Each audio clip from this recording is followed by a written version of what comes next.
there is a chauvinism in science against what we intuitively know and believe, but which can't yet be proven. I, for example, have always known that dogs have very rich emotional lives. But within science, 50 years ago, had you suggested that dogs had emotional lives, they would have laughed at you, thought you were an idiot. Now, anyone who knows animals knows this to be true. And I think that many of the scientists who would even say that were kind of wearing their science hat when they said it's not true.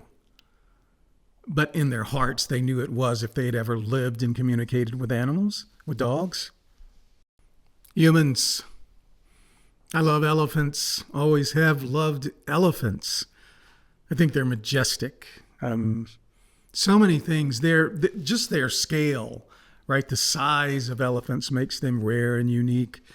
We know they have very large brains, and we often correlate brain size with intelligence and cognitive functioning in that. So we suppose that perhaps, elephants do have something going on between those big floppy ears. But for the longest time, we had a very, very simplistic, reductive understanding of elephants and elephant behavior. It was largely based on the observations that we made about the sounds that they made, the trumpeting sound, a whole range of trumpeting sounds, loud and soft and excited and, rapid and, all that kind of, whole portfolio of trumpeting sounds. They would also exhibit other things. They would, make vocalizations with their mouths, some roars. They would, have gestures with their bodies and stomping of their feet. But that was about what we observed with them. We saw that they would move in herds and we could observe things, but it was largely, what we could see and hear was what we processed as defining elephants and elephant behavior. Around 1980, a woman named Katie Payne was at a zoo, a scientist. And as she was spending time with the elephant exhibit, she felt a sensation in her body. Felt like a vibration. And as she spent more time, she said, I think that's coming from these elephants. Now, Katie had some background in this. She had studied the low frequencies of whales, so her intuition was probably better than your average bear's. She returned at some later point with some specialized microphones that were capable of capturing infrasonic, subsonic kinds of frequencies. And she proceeded to record the elephants. And what we knew before were all the audible frequencies. We could hear the trumpeting, we could hear the grunts, the groans, we could hear all of that stuff in this audible range of our human hearing, okay, those frequencies that we're able to capture and perceive. But what she found was an entire world of low frequencies, infrasonic frequencies that were beneath the level of our hearing. And it opened up an entire new world of understanding about the behavior and communication of elephants. And what we found is that these low subsonic frequencies on a savanna, on a plain, sometimes these low frequency emanations could travel for up to 3 to 6 miles.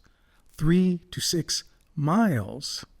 Now, trumpeting sound might be able to be heard for 100 yards, 200 yards if it's really loud. Sound can only travel so far. It opens up an entire world of interpretations now, and has given us a line of sight into cognition and behavior that we simply didn't possess before. I will generously say we may know 50% more about elephants than we did before.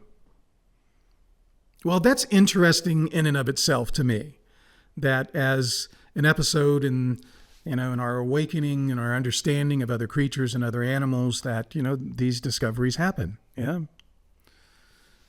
But part of what rankles me about these kinds of stories is that there is a chauvinism in science against what we intuitively know and believe, but which can't yet be proven. I, for example, have always known that dogs have very rich emotional lives. But within science, 50 years ago, had you suggested that dogs had emotional lives, they would have laughed at you, thought you were an idiot. Now, anyone who knows animals knows this to be true. And I think that many of the scientists who would even say that were kind of wearing their science hat when they said it's not true. But in their hearts, they knew it was if they had ever lived and communicated with animals, with dogs. So there is that chauvinism that if it cannot be proven, then it doesn't exist. And this idea about elephants is kind of perfect, that all of a sudden science goes, aha, we've proven that these intelligent creatures are capable of having communication that coordinates these very sophisticated behaviors that we never knew. We've proven it. No, bitch, it was already proven. It was already a known thing to people who are sensitive to the complexity and the often invisible communication that happens between animals. What happens between me and my dogs can't be recorded. Most of it.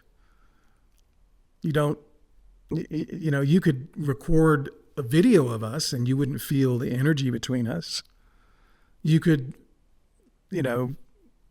do an audio recording of me talking to my dogs and you wouldn't truly understand what were the depth of what was going on in those vocalizations and the sounds that I make with them. It gets beyond reason at a certain point. But it's very, very real, even when it is not testable yet. The fact is that science is mediated by technology. Before the invention of the microscope, the smallest conceivable unit of material was what could be seen, right? Once we had the microscope, then we see the things that could not be seen with the naked eye. Okay? But it had its own constraints. And then you get an electron microscope, and you were able to see more and more and more, smaller and smaller things. And then I'm sure they're, more powerful than the electron microscopes that allow us to peer into the subatomic realm. All mediated by the technology. But until the technology had arrived, it was a denial based on this. If I can't prove it, it doesn't exist. There was a denial of these subatomic things because we couldn't see them. And we have analogous technologically mediated discoveries in astronomy as well. We have launched space-based telescopes for decades now. And each time we launch a new one, it pushes the boundaries of the universe even further because we're able to see with better resolution more of what we could not see from terrestrially based telescopes, but you get into outer space and you lose all of the distortions of atmosphere and all that, and you get to see really deep into space. And we were proud of ourselves because we had kind of established that here are the general parameters of space. And for example, there were images that we had taken with prior telescopes, let's say the Hubble telescope, for example, that you would see a whole bunch of stars, okay, in this frame. You'd see a bunch of stars, but then you'd see these really inky black spaces between the stars. Oh my God, I guess we've kind of run out of space. We're kind of at the edge of the universe, perhaps. Maybe we're there. That's the outer limit. Because that's all we could see. It's a natural conclusion. Then a few years ago, we launched the Webb telescope, and those black spaces that we saw, we were now able to zoom into those black spaces, and what we would discovered was that there were countless galaxies contained in what we previously believed to be empty space. Again, technology mediates our awareness and our understanding. It was already there, and as we get bigger and better telescopes, we may well arrive at the understanding that this is an infinite universe. But we will not begin to have a clue until we have bigger and better telescopes. Same thing. Subsonic frequencies among elephants, countless galaxies that we now see, both mediated by technology. And sometimes the technology just has to catch up to our awareness. So, for example, I am utterly convinced that in the fullness of time, science will in fact prove that we are completely conscious creatures living in a soup of consciousness, that separation is an illusion, that we are completely connected, although you can't see the connection, although you can't hear the connection. When I talk to scientists about this notion of being in this soup of consciousness, this interconnected ocean that we operate in, they're going to, no, don't. Your brain waves are so weak that they barely, make it out of your skull. There's no communication going on. If you talk to people with words, the vibrations out of your voice hits the eardrums, it vibrates the ear, and then sound and communication happens. But if you're not talking to them, or if you're not giving them a visual cue, you're not communicating, okay? We've got the science to prove it. There's nothing going on there.